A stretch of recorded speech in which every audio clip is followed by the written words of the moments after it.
Goalies, welcome back to the DIY Goalie podcast. We are here today on episode 23, both myself and Connor again. We're going to be talking about kind of some tips on how to improve our skating. So that's kind of going to be our topic today now that we've gone through, half an hour of troubleshooting some technical issues. So it seems to be the norm these days now. But that's okay. We're here. We're ready to go. How are we doing today, Connor? What? Sorry? Can't hear you. What? I am fantastic, Nathan. Glad to be back for another episode. It's going to be a good time. Not one of my favorite topics to cover today, but will be one that absolutely needs to be that needs to be done here. So I'm looking forward to it. I'll let you. Well, it's one of those things. You hate it as a goalie, you love it as a coach, or even just an athlete in general. Yeah, 100%. You never actually realize the value of it, or understand like the meaningfulness behind it until you're in the position that we're in. Because like myself at 10, 9, 8 years old, I hated skating. And funny story, but actually before we get started, this does not paint me in a good light whatsoever, but I think it's an important story to tell.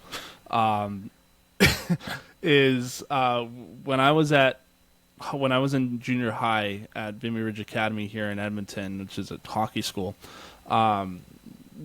sometimes we did power skating, and so generally the players would go off and do power skating, goalies would go do goalie work with Dustin Schwartz, now Edmonton Oilers goalie coach.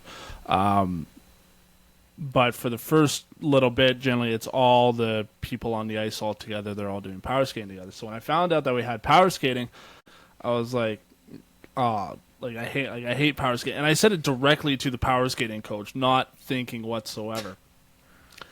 And so we go through the power skating rotations, and so we all split off and go into goalies on one side, the rest of the players on the other side of the ice. And the first thing Dustin Schwartz says to me, he goes, "Do you think skating's important?"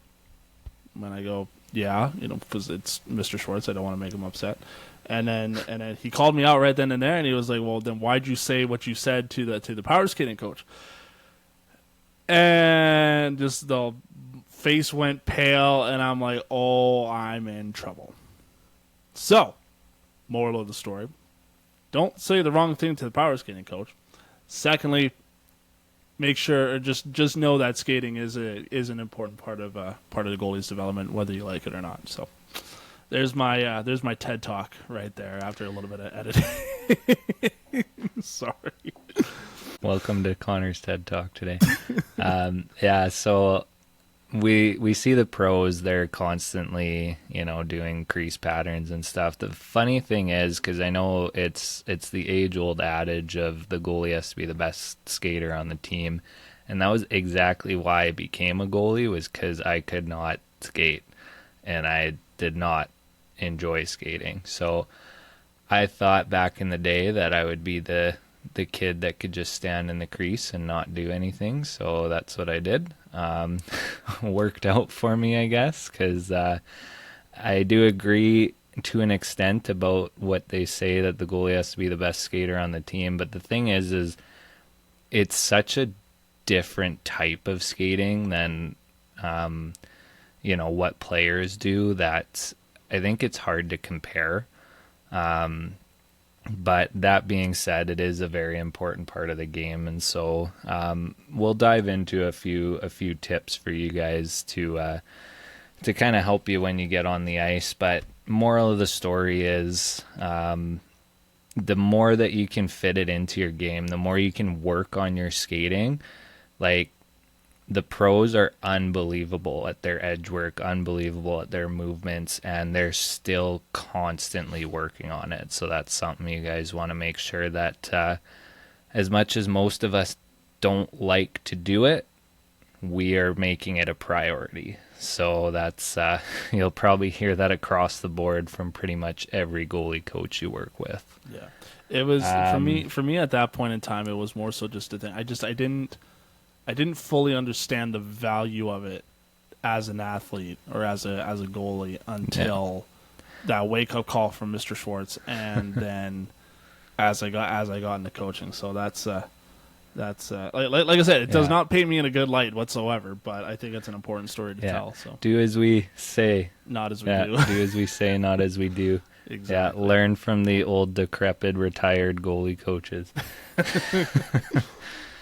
All right. Oh, So, um I'll kick us off on this one then because this is one that going back to one of our earlier episodes before Connor kind of came on with me, but this was I think maybe even my first solo episode that we did, but I was talking about being an efficient goalie, and so the first point that I kind of want to make about giving you guys a bit of a tip, I guess, for better skating is to minimize any additional movement, minimize the amount that your body moves, and keep it to kind of all that's required. Like, we don't want to do any extra, basically. C cuts, I find a lot of goalies, especially younger goalies, there's a lot of body rotation that happens when they make that C cut. Like, their upper body is basically like rotating as they make those C cuts. And we want to make sure that that's not happening. Same thing with shuffles. There's a lot of times I see goalies bob up and down, so their body's going up and down as they shuffle. T pushes too. A lot of times goalies will kind of come up through their push and then come down. So kind of all of that stuff, and I'll link in the show notes to that episode about being an efficient goalie if you haven't listened to it yet. But all of that stuff takes away from our main goal, right? Like, it takes away from what we're trying to accomplish. And anytime we add a delay or take more time to do something in our game because we've added something that isn't supposed to be there, that just puts us in a bad spot. Because unfortunately, as goalies, our margin of error is very thin, and we can't afford to lose, a quarter of a second in a push, because that can be the difference between a save and a goal. So I don't know if you have anything to add on that, Connor. I think what I would want to add on to that afterwards is we want to make sure that when we talk about body movements as well, we want to make sure that our feet stay quiet as we come out of our skating pattern. And so what I mean by that is, and I'm referencing T pushes in particular, where if a goalie is set up on point A, but then has to T push over to point B, we want to make sure that when we come out of that skating pattern and we're about to get square and ready for the shot, we want to make sure that there's no extra movement in our feet. I mean, kind of particular, in the same breath as the butt wiggling that you were mentioning. But I would look at it the same way. It's like we want to make sure that we get a good hard stop, feet come back underneath us, and there's no extra movement coming out of our T push pattern there. Yeah, and that's kind of the joke I like to make with my goalies, and I think I've said it before, but I like to say that everyone calls us goalies lazy, so let's play lazy. Mm-hmm. And by that, it's a joke, but by that I mean, let's do the least amount that we have to get the job done, and that's basically how we'll be successful. I mean, that's kind of one of the big things that made Carey Price so successful, is just how quiet he was in the net and how little extra that he did. You want to take us through rotations? I will gladly take you through rotations. What kind of rotation do you want? 90, 180, 270? It's just a circle. You can keep going. You're so funny. I know, right? Oh dear. And then this is my last episode. Anyways, Yeah. um, God. So we want to make sure that we get a good rotation in our movement. Um, I always talk about the square in our body, so our shoulders and our hips, just kind of the space here, our square. We want to make sure that we get that lined up to our next movement. So again, I'll go back to my T push example. If I'm starting at one corner of the crease and I got a T push through my crease to go to the other side, I want to make sure that I get my square in a line so I'm able to get myself on angle. So when I make that push, I'm able to get to my next position, and I'm not coming out of my skating pattern where I end up having to make any extra adjustments, right? So we want to make sure that we get that good rotation, bringing our head across our body, not over our shoulder, around our elbow. So we're forcing that head to come across, and so and automatically body mechanics take over, biomechanics take over. It's like if I the example that I make is that if I grab my beard hair, for example, and I pull that across, like it's gonna hurt, but wherever I pull it, that's where my head's gonna want to go. So wherever my head goes, my body's gonna want to follow. So if I pull my chin, for example, and I force it across to the room beside me here, automatically the square is going to kind of be in a line to my next rotation. I know it wasn't anywhere close to my mic there. I hope that picked up, but A little bit.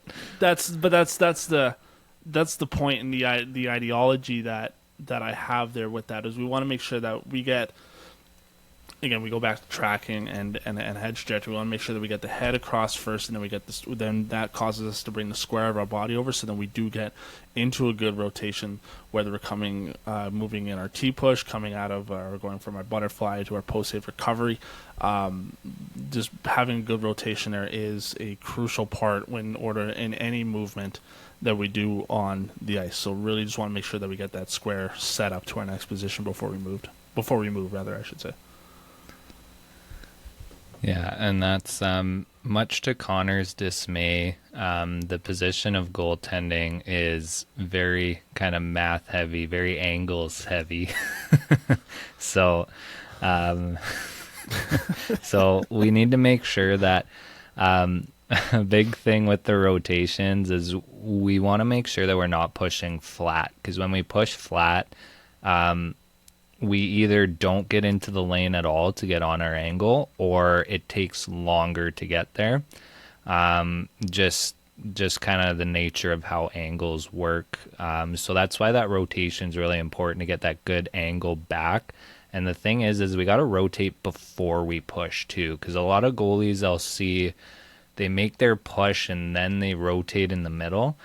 And more often than not, there's the very odd time that's kind of the right play, but more often than not, that just adds a longer distance, because a lot of times you're then pushing on a semicircle as opposed to a straight line.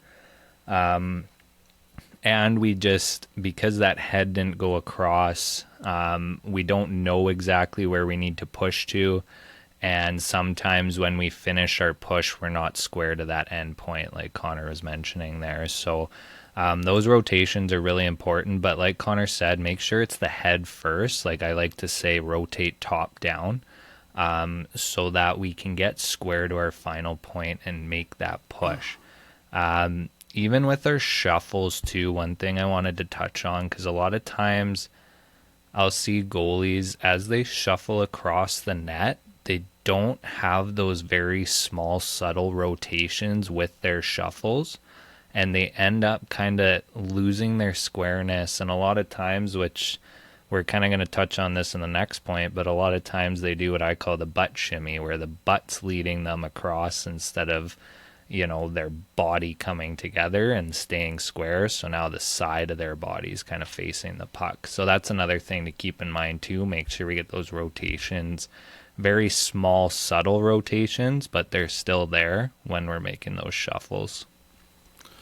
Yeah. Yeah. Yeah. Yeah. Nice. I Great had a input. point. I lost.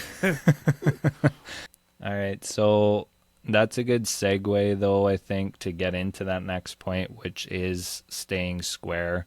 So we've kind of touched on it, but we want to make sure that, as Connor said, that box, like our shoulders, our hips, our toes, our hands, everything's facing where we are pushing to. So if it's a shuffle, we're still facing forward, like we're still being square through those shuffles. We're not butt shimmying and leading with our butt. We want to make sure that, that the front part of our body is facing forward, facing that puck as it's getting carried across. Now, with a T push, like we had mentioned with those rotations, we want to get square to our final spot before we make that push. And that's going to allow you, again, to get that good angle on that push. But once you get to the end, once you're set, now we're square on that puck. We're ready to make that save. Same thing with the C cuts too. Like we kind of mentioned, we want to avoid the rotating of the body as we C cut. So again, that's staying square, facing forward as we go forwards or backwards. And we don't want to kind of be, having our side turned as we're pushing to where, our final push point is. Because again, our sides don't offer nearly as much net coverage as our front does, and nobody likes getting a puck to the side too. So just keep that in mind. Wherever your final push point is, we want to make sure that we're square. Everything is facing forward to that. Yeah. Yeah. Just really just want to make sure that, again, just we've talked so much about making our save in front of us. We have, and the only way to really do that is to just make sure that that our hips stay forward, feet stay forward, everything. Making sure just the body is facing forward to the shot, and making sure that it's on a good angle there. Yeah. All right. So staying low and forward. Ah, yes, power. I love it. Um, I think everybody knows, or in most recent years of goaltending, we generally tell goalies to get low in their stance, to bend their knees, and we really emphasize on loading those legs. So really, really important that we want to make sure that we keep our center of gravity low. Want to make sure that our weight is on the balls of our feet. We're not it's not on our heels. We want to make sure that our butt's not sagging back. Our shoulders aren't pulling back, and body's not coming up in and out of our movements, like Nathan was mentioning in our first point, particularly when he was talking about shuffles and bobbing. So it's just the most amount of power you're going to get as a goalie is if you're in a nice, I want to say, low stance, but we don't want to make sure that we're too low in our stance either, or our feet aren't too wide to the point where we're leg locked and we can't move. So need to find that kind of that middle ground there. I generally always equate it to sitting on the toilet, sitting on the chair. You want to make sure that you get in a nice low position, almost like you are sitting on the toilet or you are sitting on the chair. So you're able to get that leg power to move to your next position. Just really big thing that kills you as a goaltender is when your weight goes back, not only in your movement, but also in your save execution as well.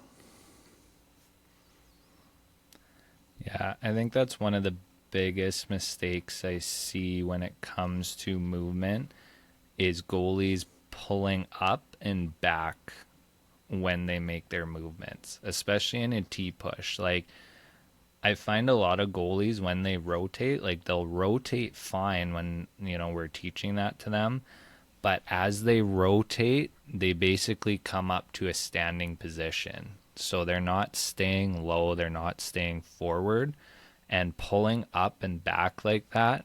Again, it makes you lose that power, and it makes it a lot harder once you get to that final position to be in a position to make a save, right? It's again adding that delay because now you have to take that extra split second to get back settled into your stance. And that's kind of one thing that, again, we don't really have the luxury of being able to, waste time like that, I guess, or add those delays because, that split second is the difference between a save and a goal, unfortunately. But yeah, just making sure balls of the feet a little bit forward with the shoulders and keeping those knees bent to keep that low center of gravity. And segueing off of that, with the knees being bent, that's where all our power comes from. So that's another point. When you guys are trying to get more explosive in your pushes, when you're trying to get more power, a lot of times it's just because we're not loading our leg enough, not loading that push leg enough to explode off of it. I see a lot of goalies that they don't really transfer their weight as much as they could when they load that leg to push.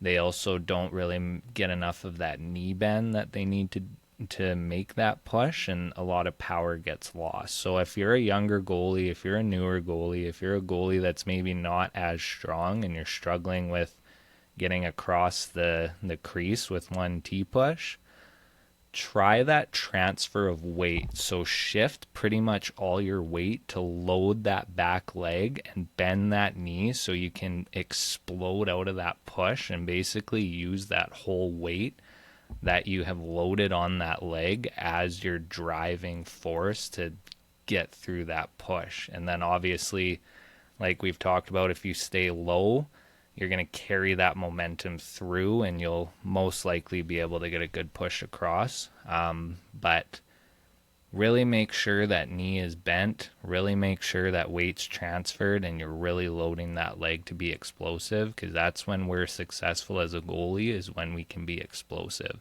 And when you're working on your stuff off the ice too, work on that, right? Like work on, lunge jumps, squats, anything that you can get that explosive power out of those legs.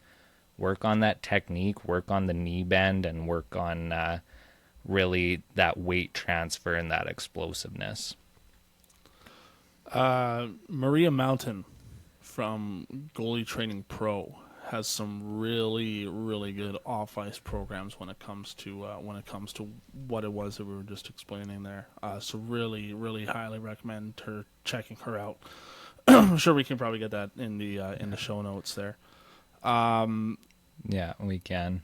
So, kind of building on that, and you did kind of, not gonna lie, you did kind of cut out for me for a second there, but I think I know where we're at. Talking about, want to make sure that we talk about, for us as goalies, that we're working on our transitional fluid movements. Did we touch on that yet or no?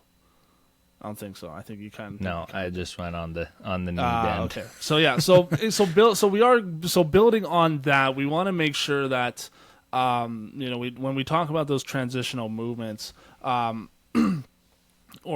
fluid movements, goaltending, unfortunately, the game of hockey is a fast game, and goaltending, unfortunately, has to keep up with that. The puck can move in a whole bunch of different directions. There's a lot of chaos that generally happens in front of our net. I think it was there was Shesterkin and Bobrovsky, and they are phenomenal in how they move in the crease and just how they're able to transition from shuffle, T-push, shuffle, C-cut, butterfly, post-save recovery, and able to do that almost in an instant there.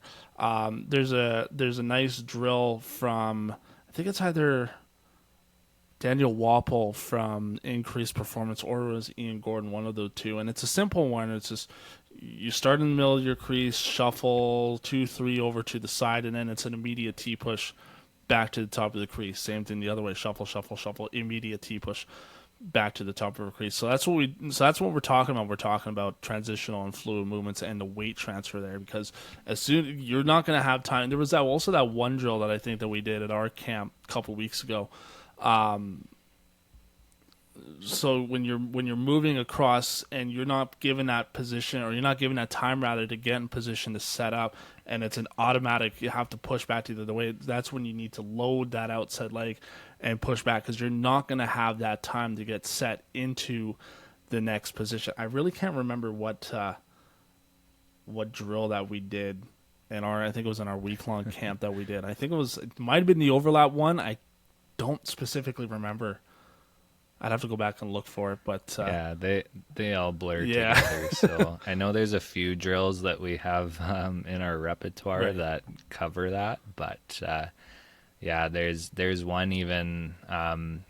We did some goalie evaluations with KC North today, and one of the drills that we had the goalies do was we had like 5 pucks set up in a line, kind of in the center of the ice in the slot, and you'd basically start on one end, you'd shuffle to each puck until you got to the end, and then T-push back across for a shot from basically where you That might started. that might have been that one from our week, Yeah, it could be. maybe. I like that drill, so I use it a lot. There's another one that we did, and it's a simple one. It's 5 pucks in front of the crease there, and we call it the number 2, 4, 5, 1, 3, 7, not 7, 5. But again, Count it hard. I can only count to 4. Um, Yeah. sorry, I have it pulled up here. But that's another one there, right? So as we progressed in that drill, not so much with our adult goalies, but more with our younger, with our U18 goalies,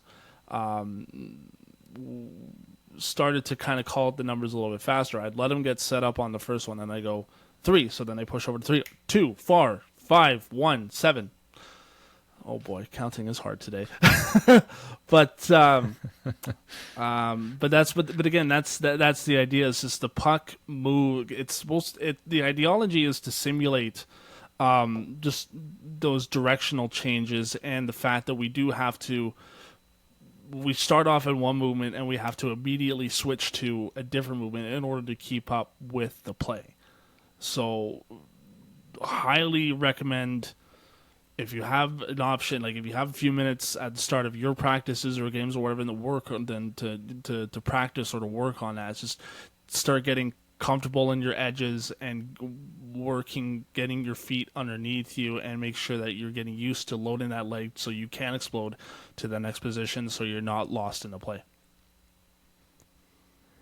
Yeah, I remember watching Marc-Andre Fleury back when he was with Pittsburgh. He was doing a drill where he'd do like a butterfly slide or an inside edge push, and he'd be going across his crease, and then mid slide, he'd catch his edge with his like back leg, and he'd move it in front of his body to catch it and push himself backwards, basically back to the post, like in the middle of his slide.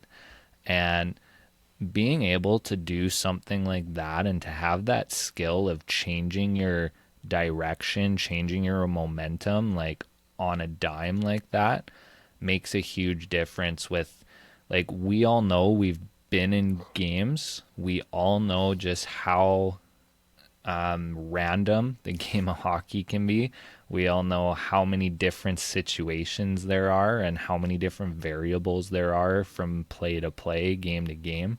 So we all know that things happen quick. And if you guys are able to, make those transitions quick, it just helps so much. And one tip for that is, especially if you're changing directions, this helps incredibly. But as you stop to, like, so if you're going one way and you got to go back the other way, as you stop when you're going, so say you're pushing to your left and then the pass comes back across, as you stop when you're going to your left, load that stop into the basically explosiveness back the other way. So that stop loads up your leg for the push back the other way. So now there's no real delay, right?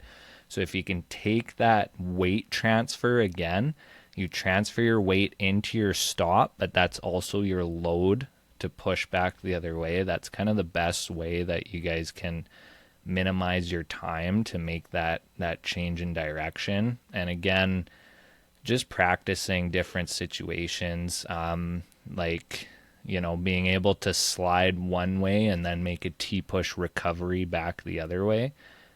Just stuff like that can be very valuable when it comes to comes to a game.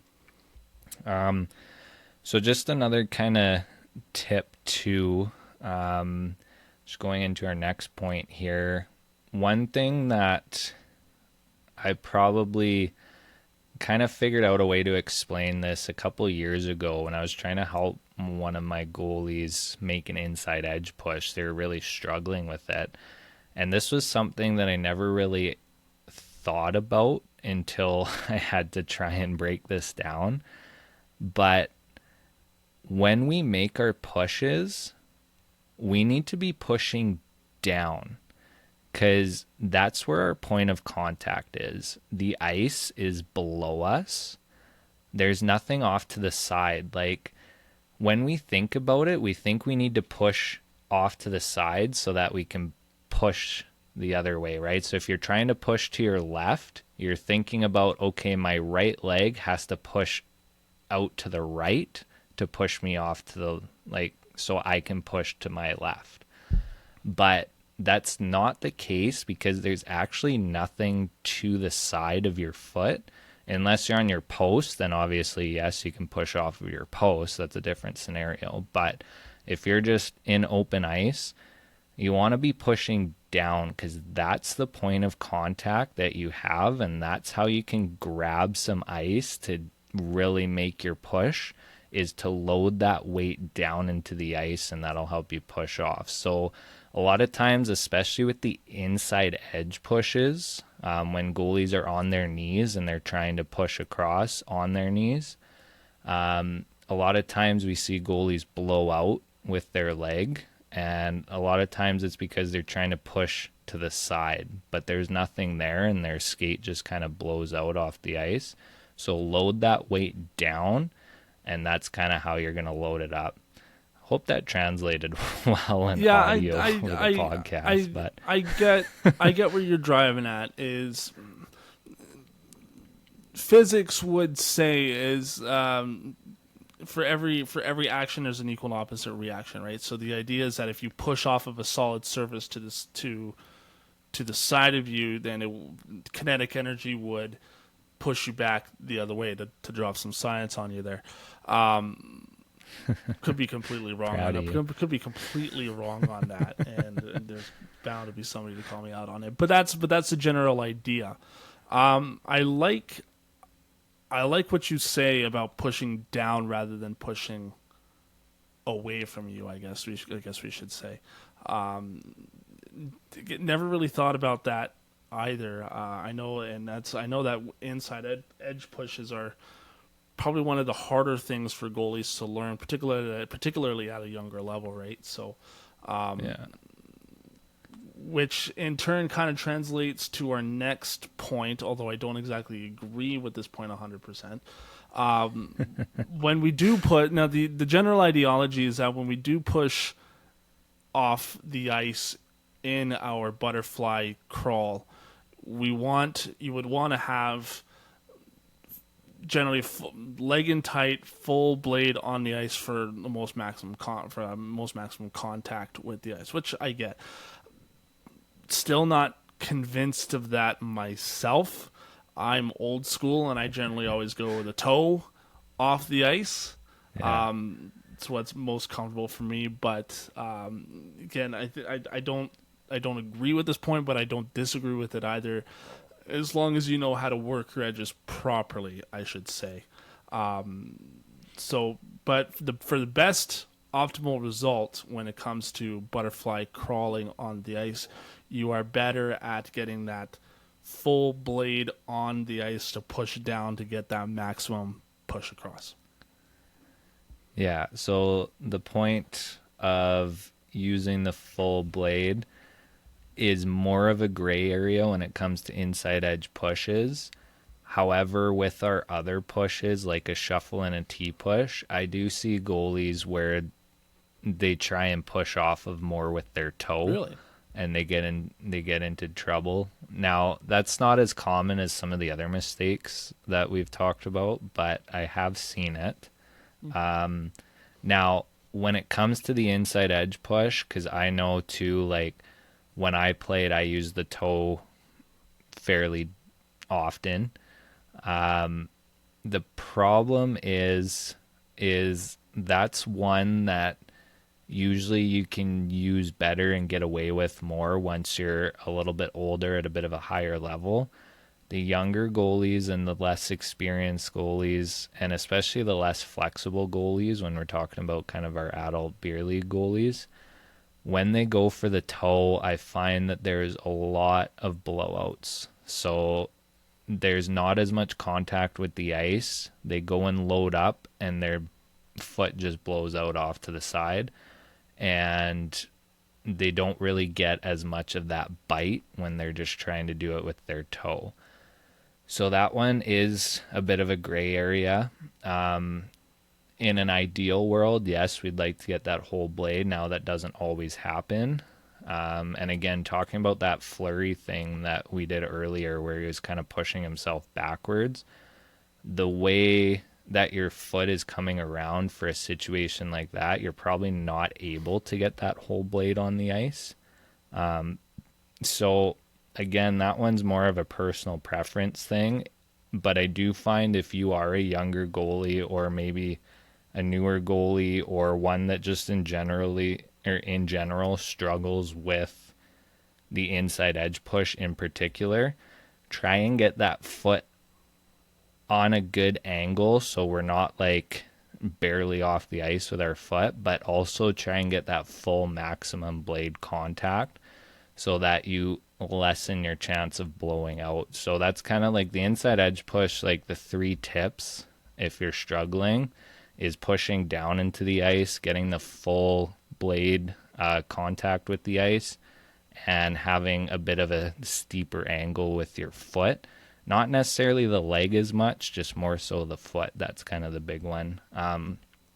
So if you are struggling with that movement, try those 3 things. I think that'll kind of help a lot. But yeah, I do get quite a bit of pushback on the toe versus the full blade, and I get it too because I did it. If it works for you, great. But if you're struggling with it, try to get that whole blade. Moving on, so we've kind of touched on it a few times, but we want to make sure we finish in a good set position. So I see goalies a lot of times at the end of their push, they kind of drift a little bit. That, or they don't get that good hard weight transfer into their stop. And so the stop is kind of prolonged. So they start the stop and it takes like a second before they actually finally get stopped. So that again just creates a delay, right? So at the end of your pushes, you want to make sure you load that lead leg for a good hard stop. And that's it. We're set. We're ready to go for the next movement, the next save, anything like that. Going a little bit backwards to the fluidity of the game, like I know a lot of the pros, they have different names for it, whether it's motion or recoil. I think the Bruins used with Ullmark and Swayman. But, there's a lot of the pro goalies that are moving towards not being fully set before they make a movement or make a save for various reasons. The one thing I caution with that, though, is then it becomes a timing thing. And a lot of goalies, especially ones that are less experienced, don't really know how to time that well. So they just basically start sucking back into their net. They open up lots of net and get scored on. That, or they're still moving forward towards the puck once they get to their end spot. And then A, it's harder to make a save while you're moving, but B, now you're coming out further. It's a lot harder to get back if they pass back across or something like that. So I would suggest, unless you're, a veteran goalie that's playing at a high level, I would suggest to just right at the end of your stop or at the end of your push, you're stopped, you're set, you're ready to go. There's no other movement involved. Set your feet, set your feet, set your feet. We tell goalies Yeah. that from when they first start at 5, 6 years old, right to when they're 56, 87. I don't know. But that's just Our oldest client's 62, so so there you go. I don't think I've had to really tell him to set his feet all that much. But anyways, but that's yeah. just the basics of it right there, right? It's just set your feet, get your feet under you, make sure that you give yourself an opportunity to move in that next position when you need to. It's simple really, and I know that there has been, to your point, there has been a few times, where you've seen, particularly in the NHL, with Allman and Swaymark. That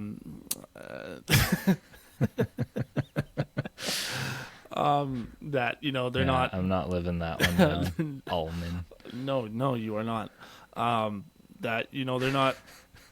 They're kind of cheating on into their next move, and that's okay, I suppose, if you are playing at the National Hockey League level or at any pro level, depending on what level that is. But for the vast majority of things, is that we want to make sure that we are giving ourselves an ample opportunity to move to get in that next position, to give ourselves a chance to get set on that next position to make the save. So they always, growing up, you always say it's like you want to emulate your favorite goalie. That's maybe not one that I would do, but that's just, I think, mine and Nathan's perspective. Moving into the last point of the day, practice. Practice, practice, practice. It's simple, but easier said than done. As we've mentioned in previous episodes, and as I'm sure everybody in the goalie community knows, ice is hard to come by. Sometimes, for some of us who are fortunate, you may have a backdoor outdoor rink in your backyard, or if you live close by an outdoor rink. We at True North Goaltending, we have the synthetic tiles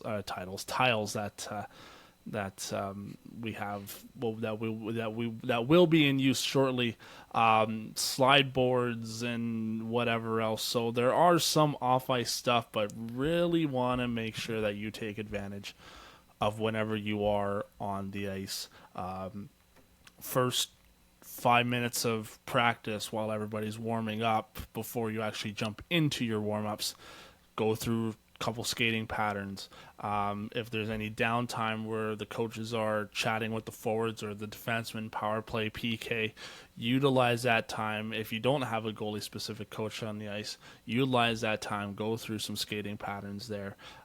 Start of the game, take 15-ish, no, not 15, maybe 10, 5 minutes. Same idea as practice. Go through the skating patterns there. Utilize the opportunities and the availability of ice time wherever that may come, to work on your skating. As I learned back when I was young and spry and had a somewhat okay hockey career in front of me. Utilize you don't really understand the importance of skating until you get to the position that myself and Nathan are in. So really just make sure that you don't take for granted the ice time that you do have, and utilize every aspect or every moment of it to get better, and that does include your skating. Yeah, another good option there too is public skates. So even if you can't put your gear on or anything like that, just being able to do shuffles, T pushes, anything like that, that kind of helps because, we talked about it at the start, but the pros, they're still doing simple crease pattern movements, simple skating drills on a pretty much daily basis. And that's just to continue working on those movements to keep, honing those skills. So that's something, any chance you get, work on it. If you don't know, what to do for drills or patterns or anything like that, we do have quite a few on the website at the diygoalie.com/drills that you guys can go and check out, get some crease patterns. And the other thing too is make sure you guys have some self-awareness. If you really struggle getting up with one leg, you're always getting up with, say, your left leg, really work on in your crease pattern movements or anything like that, getting up with the other leg. Work on the one side if your one side's weaker than the other, or if you're really struggling with an inside edge push or a T push recovery or anything like that, work on that. But just have that self-awareness, right? We don't want to always keep working on the same thing or keep working on the stuff you're most strong at.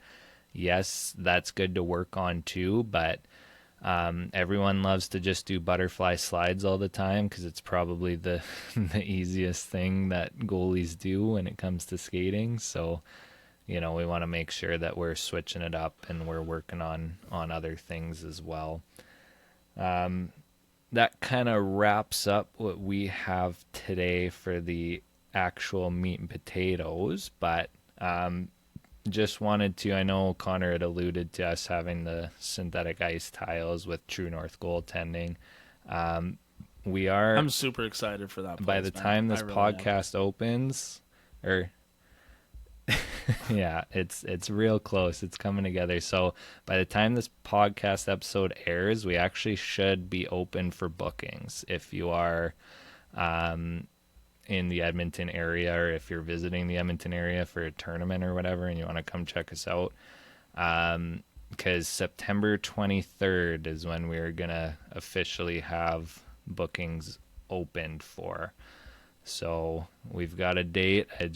The next day or two, I got to finalize our booking system and get that up on the website. But by the time this airs, assuming there's no big hiccups, you guys should be able to head to truenorthgoaltending.com and be able to book a session with us. So that's super exciting. It's about time that we got to that.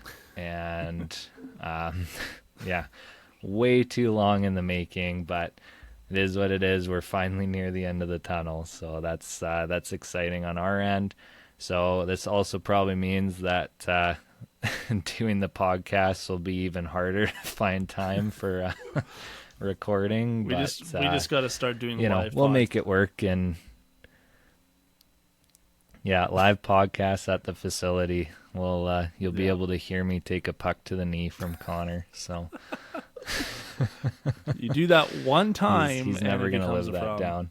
One time, yeah. One time. Yeah. Anyways, so I for feel those like of you who don't know, we had a session once, and Connor missed the net, hit me in the knee. Yeah. Anyways, I feel like we're running a little behind. Wink, wink, nudge, nudge. So we're going to cap it off here today. So for those watching over on YouTube, thanks for watching. For those listening on your podcasting platforms, thanks for listening. Make sure you give us a review. We have received some fantastic emails that have gone into Nathan's inbox, so that's been really cool to see.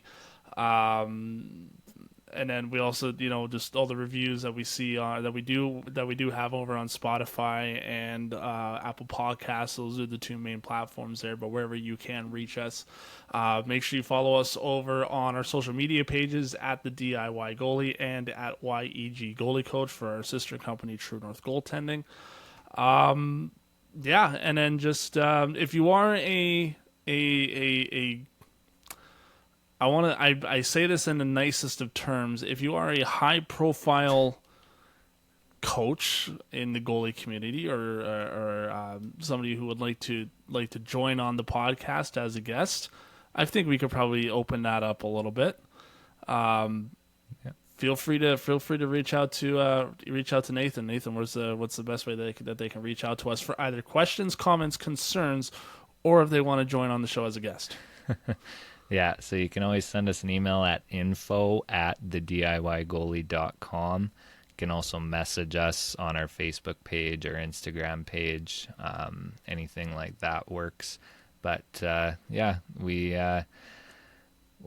hopefully can start getting back into a little bit more having the guest interviews as well too. It's just because things have been so busy, we haven't really had time to fit in other people coming on. But that is something, I know we've gotten away from it a bit lately, but that is something that we do want to keep going with. So we will still want to do a hybrid of the interviews and kind of the quote unquote solo episodes with us too as well. So but a big thanks to all of you tuning in. We are seeing, slow but steady growth to our listenership, which is really cool to see. And we're pretty global. There's a lot of European listeners. Shout out to the Aussies in Australia, North America. We've got some good listenership too. But it's awesome to see, and thank you guys so much for the support.